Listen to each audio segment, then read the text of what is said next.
Nang laba ko karon, sumo ni akong labunon daghan kayo tinapok. Akong giukay-ukay ang labunon kay akong gipangita ang akong brief nga gisi. Akong gibalhin dere sa puti. O akong giukay-ukay ang puti. O ako pong giukay-ukay ang dikolor kay gipangita nako ang isa pod ka brief. Og akong gibutangan og sabon nga Ariel ang washing machine. Gidungagan pa gyud nako kay murag kulang raman. Og akong gibutang sa basurahan ang kuan, ang silupin. Unya nilili ko niya ni akong gipaawas ang gripo. Akong gigunitan ang hose. O akong gibutang kay puno naman. Unya nagkuha dayon ko og kanang adapter sa saksakan sa washing. Kay kinahanglan man ni siya og adapter. O ako dayon gibutang, akong gitaod. Isaksak na dayon nako ni para paandaron na dayon nako ang washing aron magsugod nako og laba. O karon akong gihikap nako ang iyang paandaranan, gituyok nako. So nituyok na gid siya.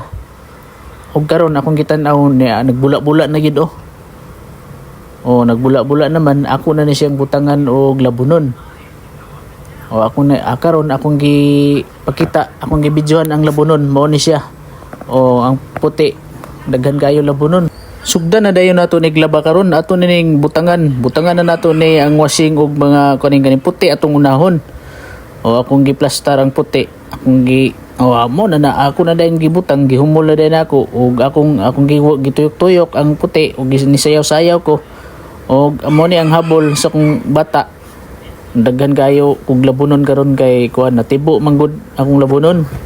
Nisayaw dayon ko og katong pinailyas bitaw nga mga moves. O sikat man na karon nga moves o tuwaraw inanaon ra di ay pagsayaw. O karon ako na dayon siyang takluban ang washing. Din samtang nagtuyok-tuyok ang washing, mahigda sa ko diri.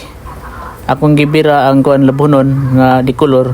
Nilingkod ko, akong giplastar, akong gihapinan, niya mohigda-higda sa ko diri kay relax pa. Samtang nagpaabot ko sa washing nga mahuman og tuyok, magtulog-tulog sa ko kay kapoy man gud manglaba. Mura to. Bye.